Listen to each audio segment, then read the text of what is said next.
অসুস্থ শরীর নিয়ে সকাল 5:30 থেকে 11:30টার মধ্যে সংসারে যাবতীয় কাজ কিভাবে প্ল্যান করে আমি করি কারো সাহায্য ছাড়া।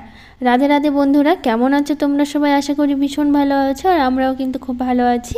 তো সকাল থেকে ব্লগটা শুরু করছি। আজকে হচ্ছে সোমবার, তোমাদের সাথে নিয়ে ব্লগটা শুরু করছি। সাথে থাকো, ব্লগটি তোমাদের খুব ভালো লাগবে।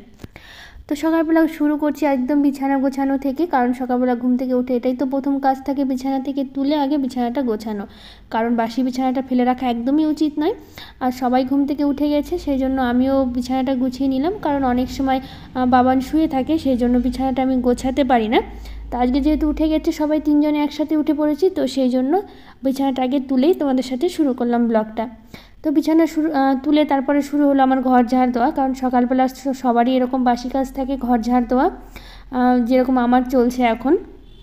তো ঘরটা ঝাড় দিয়ে নেবো, আর গোটা বাড়িটাও ঝাড় দিয়ে নেবো, কারণ একটা ঘর তো না, অনেকগুলো ঘর আছে। আর যেটাই যে বের করলাম না খাটের নিচ থেকে বাটিটা, বা লাইনের যে বাটি হয়, তো ওটা হচ্ছে কী জন্য বলো তো? এই যে স্ট্যান্ড ফ্যানটা দেখতে পাচ্ছ, স্ট্যান্ড ফ্যানটা রাত্রেবেলা করে চালানো হয়।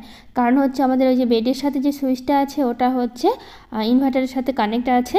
তো সেই জন্য ওটার সাহায্যেই আমরা হচ্ছে রাত্রেবেলা করে স্ট্যান্ড ফ্যানটা চালানো হয়, কারণ লাইন চলে গেলে তাহলে অসুবিধা হয় না। আর যেটা হচ্ছে সামনের যে বোর্ডটা আছে, যেটা লাইটের সবগুলো সুইচ আছে, তো ওটা হচ্ছে ইনভার্টারের সাথে কানেক্ট নেই, সেই জন্য ওখান থেকে চালানো হয় না আর কি। কারণ লাইন চলে গেলে তখন ওখান থেকে তো আর আমার চলবে না আর কি, আমার ফ্যানটা চলবে না। তো সেই জন্য ওখান থেকে চালানো হয়। তো সকালবেলা করে ওটা একটু গুছিয়ে নিই। তো যাই হোক, এদিকে ঘর টরগুলো ঝাড় দিয়ে নিচ্ছি ভেতরটা। এখন তো ঝাড় দিতে দিতে একদম বাইরে চলে যাচ্ছি। 3টে রুম, রান্নাঘর, গোটা ডাইনিংটাও আমার অনেক বড়, তো সবগুলো ঝাড় দিতে না অনেকটা সময় লাগে। আর বাড়ির ভেতর বলো বাইরে বলো, ঝাড় দিতে দিতে আমার মোটামুটি ওখানে আধা ঘন্টা পার হয়ে যায়, অনেক সময় বেশিও লাগে। তো যাই হোক, এখন বাইরেটা ঝাড় দিচ্ছি। আর এখানে দেখো নয়নতারা গাছে কত সুন্দর ফুল ফুটেছে। গাছগুলো কদিন হলো লাগালাম, কত ছোট ছোট লাগানো হয়েছিল, আর এখনই একদম ডালপালা ছেড়ে একদম গাছটা একদম ভরে উঠেছে ফুলে ফুলে। তো যাই হোক, এখন এই ছোটো ছোটো ঘাসগুলো থাকে না, গাছের গোড়া দিয়ে হতেই থাকে। আর বৃষ্টির জল পাচ্ছে এখন, আর কদিন ধরে তো ভালোই বৃষ্টি হচ্ছে আমাদের এখানে। আর তোমাদের ওখানে কোথায় কোথায় বৃষ্টি হচ্ছে অবশ্যই কমেন্ট করে জানিও। তো যাই হোক, কালকেও কিন্তু আমাদের এখানে একটু হালকা বৃষ্টি হয়ে গেছে, তার জন্য মাটিটা ভেজা আছে। আর এখন তো গাছে জল দেওয়া একদমই যাচ্ছে না, কারণ বৃষ্টি হচ্ছে রোজ রোজ, আর মাটিটা ভেজাই আছে। তো সেই জন্য গাছে আমরা এখন জল দিচ্ছি না। আর যতই জল দিই না কেন, বৃষ্টির জল যতক্ষণ গাছে না পায় না, গাছগুলো কিন্তু সুন্দর হয়ে ওঠে না। ওরা কিন্তু এই বৃষ্টির জলের জন্যই অপেক্ষা করে থাকে। তো যাই হোক, এদিকে হচ্ছে আমি ঝাড় দেওয়া প্রায় শেষ হয়ে গেছে। তো এই যে সামনে হচ্ছে দোরগোড়ে একটু জল দিয়ে দিলাম, যেটা আমি রোজ দিন দিয়ে থাকি। তো জল দিয়ে স্নান করে আমি কিন্তু পুজোটা সেরে নিয়েছি। পুজো সেরে তারপরে রান্নাঘরে এসেছি। তো ফুল তুলে তারপরে পুজো সারলাম, ঠাকুর স্নান করিয়ে পুজো করে চলে এসেছি রান্নাঘরে। রাতের বাসনগুলো গুছিয়ে নিচ্ছি। বাসন গুছিয়ে তারপরে শুরু করবো হচ্ছে রান্না। আর বাবানকে একটু সকালে খেতে দিয়ে দিয়েছি, আর বাবানের পাপাও হচ্ছে সকালে খেয়ে নিয়েছে। কারণ আমার যদি এদিকে রান্নায় বা কাজে যদি একটু ব্যস্ত হয়ে পড়ি না, তখন বাবানের পাপা নিজে নিয়ে একটু খেয়ে নেয় আর কি। আর এখন তো আম চলছে, এখন কোনো অসুবিধা হয় না যে কিছু করে দিতে হবে এরকম তো নয়। আর তাছাড়া তোমরা তো জানোই, আমি এই ছুটির দিন ছাড়া সকালবেলা সেরকম কোনো জলখাবার আমি করি না, কারণ হচ্ছে আমাকে 9:30টার মধ্যে রান্নাটা কমপ্লিট করতে হয়, কারণ ওরা তো স্কুলে যাবে। তো সেই জন্য হচ্ছে সকালে আমাদের কোনো রকম জলখাবার হয় না, মানে যদি ছুটি থাকে সেদিন আমি একমাত্র জলখাবার করি। তো এখন আম চলছে, যখন মন করছে একটা আম কেটে খেয়ে নিলাম আর কি, সেরকম খাওয়া দাওয়া চলছে। আর বাবান শুধু খায় সকালবেলা বিস্কিট বলো, কোনো দিন হরলিক্স, মুড়ি, ওকে একটু খেতে দিই, ওই শুধু খায় আর কি। আর আমাদের সেরকম সকালে শুধু জল ছাড়া সেরকম কিছু খাওয়া হয় না। আর আমাদের চা বলতে তো একদমই চলেই না আর কি, কখনো করিও না চা আমি আর কি। তো আমাদের সেরকম চায়ের নেশা নেই দেখে চা খাওয়া হয় না। তো এইদিকে গল্প করতে করতে দেখো, এদিকে বাসন গোছানো, সবজি কাটা সব আমার হয়ে গেছে। আর আজকে রান্না করবো বড় মাছের ঝোল, ছোটো মাছের চচ্চড়ি, আর ঢ্যাঁড়স ভাজা। আর লেবু কেটে নিয়েছি, দেখতে পাচ্ছ এতগুলো কেন বলো তো? আসলে আমার ওই খাওয়ার সময় না লেবু কাটতে একদম মনে থাকে না, লেবুগুলো ঘরে থেকে থেকে হলুদ হয়ে যায়, শুকিয়ে যায়, আর সেই বাবানের পাপা খুব বকা দেয়। তো সেই জন্য আমি চেষ্টা করি, ওই যখনই সবজি কাটি মনে থাকে না, তখনই কী করি, লেবুটা কেটে একদম সুন্দর করে রেখে দিই, তাহলে আর কোনো অসুবিধা হয় না। তো এইদিকে আমি ঢ্যাঁড়সটা ভেজে নিচ্ছি, তারপরে মাছের ঝোলটা করব। আর কালকে তো তোমরা তো জানোই, কালকে আমি ডাক্তার কাছে গেছিলাম ওই আমার মাথা ব্যথার জন্য। শরীরটা কিন্তু এখনও কিন্তু অসুস্থই আছে, আমি এখনও মাথা ব্যথা ঠিক হয়নি, জানি না কি হবে। তো যাই হোক, দেখা যাক, ওষুধ তো দিয়েছে, খাচ্ছি, ওষুধ খেয়ে দেখি কেমন হয়। আর সকালবেলা দেখি মাথাটা না একদম ভার হয়ে আছে, একদমই মাথাটা তুলতে পারছিলাম না, অনেকক্ষণ উঠে একটু বসেও ছিলাম, 5টার দিকে কিন্তু ঘুম ভেঙেছে আমার। তো আধা ঘন্টা উঠে একটু বসেছিলাম। তো এখন তো কাজগুলো করতেই হবে।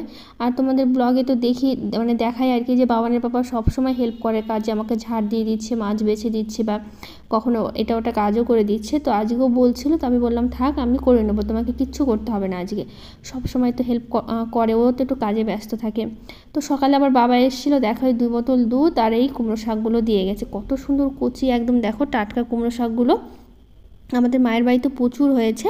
তো ওখানে সকালবেলা বাবা এসেছিলো, তো সকালবেলা এসে 2 বোতল দুধ দিয়ে গেল, আর হচ্ছে কচি কচি কুমড়ো শাকগুলো দিয়ে গেল। তো আজকে না অনেক কিছু রান্নার জন্য শাকগুলো করতে পারলাম না, আজকে করতে পারলে ভালো হতো, একদম কচি ফ্রেশ ছিল। তো এখন অনেক কিছু আছে, তো ভাবলাম থাক কালকে খাওয়া যাবে। তো এদিকে ভাতটা আমি ওপর করে দিয়েছি, ভাত হয়ে গেছে। এখন হচ্ছে করছি ছোটো মাছের চচ্চড়িটা, কারণ হচ্ছে ঢ্যাঁড়স ভাজাটা কিন্তু আমি তুলে নিয়েছি, আর ছোটো মাছটা করছি আলু ডাঁটা আর হচ্ছে ঝিঙে দিয়ে। আর কালকে তো মাছগুলো এনেছি ভেজে তুলে রেখেছি, আর তোমরা তো জানোই আমার ফ্রিজ নেই, যে মাছটা আমি কাঁচাই রেখে দেবো আর কি। তো সেই জন্য আমার মাছ যখনই থাকে আর কি, ওই হচ্ছে একটু ভেজে রেখে দিতে হয়, কারণ ফ্রিজ থাকলে আমরা একটু কাঁচা রেখে দিতে পারতাম। তো ওইদিকে ছোটো মাছের চচ্চড়ি হয়ে গেল, এখন করবো হচ্ছে রুই মাছের ঝোল। কালকে 5 পিস মাছ এনেছিল, বেশি আনেনি, খুব অল্প এনেছে, এরকম আনে না, অনেক সময় মাঝে মধ্যেই নিয়ে আসে কম করে, কিন্তু বেশিরভাগ টাইমটাই বেশি করে নিয়ে আসে।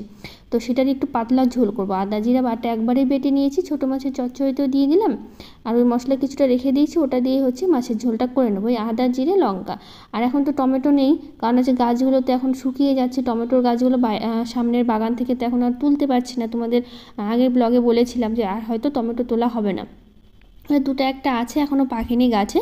আর কালকে তো বাবানের পাপা কয়েকটা গাছ তুলেই দিল আর কি, 3-4টা গাছ তুলে ফেলেছে, আর হয়তো 3-4টা গাছ আছে, এখন জানি না ওই কয়েকটা পেকে গেলেই হয়তো আর কখনো টমেটো হবে না আর কি।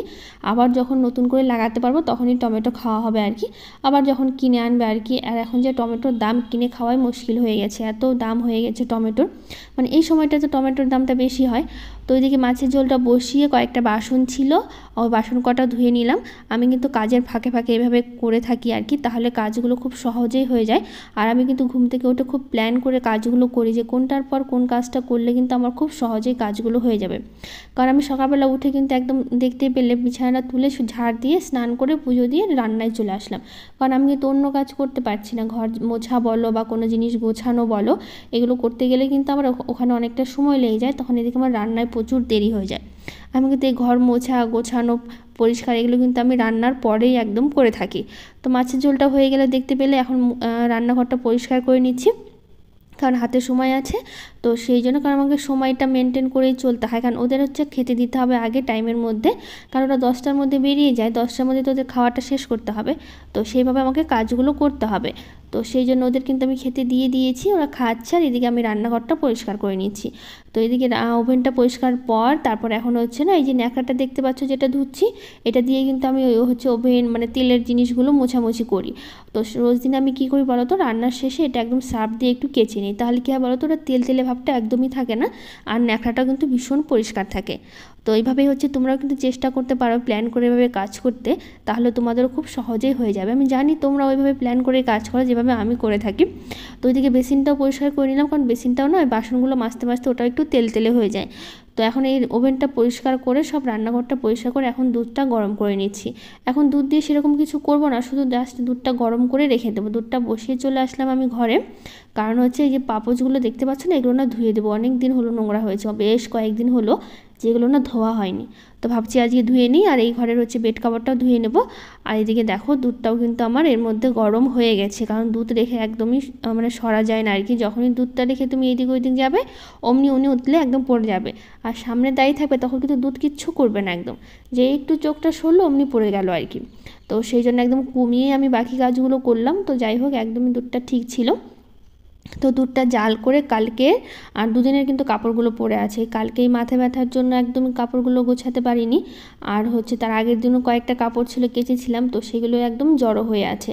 তো সেগুলোই আজকে হচ্ছে গুছিয়ে নিচ্ছি। আর না কি বলবো, যতই শরীর অসুস্থ থাকুক আমি জানি আমার মতোই কিন্তু তোমাদেরও সেই একই কাজ ফেলে রাখা কিন্তু তোমরাও পছন্দ করো না, যেরকম আমি পছন্দ করি না। বাবানের পাপা স্কুল যাওয়ার সময় বারবার আমাকে বলে গেছে যে তুমি কোনো কাজ করবে না, একদম শুয়ে থাকবে। কিন্তু আমি বললাম ঠিক আছে, কিন্তু যতই যাই বলুক, সামনে যদি কাজ থাকে আর এভাবে কিন্তু ফেলে রাখি, আমিও কিন্তু শুয়ে থাকতে পারি না। আমার না একদম ভালো লাগে না, জানি না কেন এরকম, যে কাজ যতই থাকুক এই যে ফেলে রেখে যে একটু আরাম করব, যতক্ষণ শরীরটা চলে, যখন একদমই চলবে না তখন তার করতে পারবোই না আর কি। যখন দেখছি যে একদমই বিছানা থেকে উঠতে পারছি না, মাথা তুলতে পারছি না ব্যথার জন্য, তখন সে ব্যাপারটা আলাদা আর কি। মানে যতটা করতে পারি আর কি ততটাই চেষ্টা করি করার জন্য। আর ঘর বাড়ি একটু পরিষ্কার না থাকলে না মনটাও না শান্তি লাগে না, যে ভাবি কখন পরিষ্কার করব, কখন এগুলো থাকবে। আর যতই এগুলো মানে অগোছালো হয়ে থাকে না, তখন আর ভালো লাগে না যে এগুলো ফেলে রেখে একটু আরাম করে শুয়ে থাকি। তো যাই হোক, এখন এদিকে কাপড় গুছিয়ে ঘরটা মুছে নিচ্ছি। মুছে কয়েকটা আজকেও কাপড় কাচা আছে, যেন ওই ঘরে বেড কাভারটা তুললাম, ওগুলো আর গামছাগুলো ধুয়ে দেবো। আর এখন এই বৃষ্টি চলছে না, কালকে একটু বৃষ্টি হলো, এই যে গামছাগুলো ব্যবহার করছি একটু ভেজা থাকছে না, গামছাগুলো না থেকে না কেমন একটা গন্ধ বেরোচ্ছে। ওই রোজ দিন গামছাগুলো কেচে না দিলেও না হচ্ছে না, এরকম হয়ে গেছে। কাপড় থেকেও সেম একই, একটু ভেজা ভাবটা থেকে গেলেই পরে দেখি কেমন একটা গন্ধ বেরোচ্ছে কাপড় থেকে। তো সেই জন্য ভাবছিলাম কয়েকটা গামছা আছে, মানে 3টে আর কি, আমাদের 3জনের 3টে গামছা, তো গামছাগুলোও ধুয়ে দেবো। আর হচ্ছে বেড কাপড় যেটা আছে ওটাও ধুয়ে দেবো। তো ভাবলাম আগে এটা মুছিয়ে নিই। আর বেড কাপড়টা এর মধ্যে ভিজিয়েও দিয়েছি, আর হচ্ছে পাপোচগুলোও ভিজিয়ে দিয়েছি যাতে তাড়াতাড়ি পরিষ্কার হয়ে যায়। ওগুলো ভিজিয়ে দিয়ে তারপর আমি ঘরগুলো মুছে নিচ্ছি। তো যাই হোক, এদের ঘর মোছা হয়ে গেল, আমি একদম স্নান করে নিয়েছি আরেকবার, কারণ এত কাজ করার পরে না স্নান না করলে না একদমই ভালো লাগে না, আর গরমটাও লাগে না। তো একবার স্নান করে কাপড় কেচে চলে আসলাম ছাদে কাপড় মেলতে। তো কয়েকটাই কাপড় ছিল, দেখে নাও, বেশি কাপড় নেই। আর এদিকে তোরা তো আবার বাবানকে স্কুল থেকে আনতে যেতে হবে, কারণ হচ্ছে বাবানের পাপা যেরকম স্কুলে নিয়ে যায় না, আমি কিন্তু বাবানকে স্কুল থেকে আনতে যাই। তো এখন বাবানকে আনতেও যেতে হবে, এখনও সময় আছে অনেকটাই। কারণ এখন কিন্তু কাজ শেষ করতে করতে আমি ঘড়ি দেখেছি একদম 11:30 বাজে, আমার কিন্তু টোটালি কাজ শেষ হয়ে গেছে। কারণ তোমাদের যতটা কাজ দেখালাম তার মাঝেও কিন্তু আমি অনেক কাজ করে ফেলেছি, যেরকম বাবানকে রেডি করা, বাবানের ব্যাগ গোছানো, টিফিন রেডি করা, কারণ এগুলো তো আমাকেই করতে হবে। আর সাথে সাথে বাবানের পাপাও করে, আজকে বাবানের পাপাই বাবানকে স্নান করিয়ে দিল, কারণ হচ্ছে আমি এদিকে কাজে দেরি হচ্ছিল দেখে। তো বাবানের পাপা বললো ঠিক আছে আমি করে দিচ্ছি, তোমাকে করতে হবে না। এর মাঝেও কিন্তু অনেক টুকিটাকি কাজ করা হয়, শুধু এইটুকুই কাজ নয় যতটা তোমাদের দেখাচ্ছি। তারপর কোনো জিনিস সরে যাওয়া, কোনো অগোছালো বিছানা একটু অগোছালো হয়ে যায়, কারণ সকালবেলা করে বাবান বিছানায় বসে বই পড়ে, এগুলো গোছানো, কিন্তু অনেক কাজ থাকে, সেগুলো কিন্তু তোমাদের সাথে শেয়ার করা হয় না। তো যাই হোক, এইদিকে আমার কাজ প্রায় শেষ হয়ে গেছে, এখন পাপোচগুলো মেলে দিচ্ছি। তো আজকের ব্লগটা অনেকটাই বড় হয়ে গেল, আর বড় করব না। তো আজকের ব্লগটা এখানেই শেষ করব। যদি আজকের ব্লগটা তোমাদের ভালো লেগে থাকে একটা লাইক শেয়ার কমেন্ট করে দিও, আর আমার চ্যানেলটাকে সাবস্ক্রাইব করে দিও। তো আজকের মতো টাটা।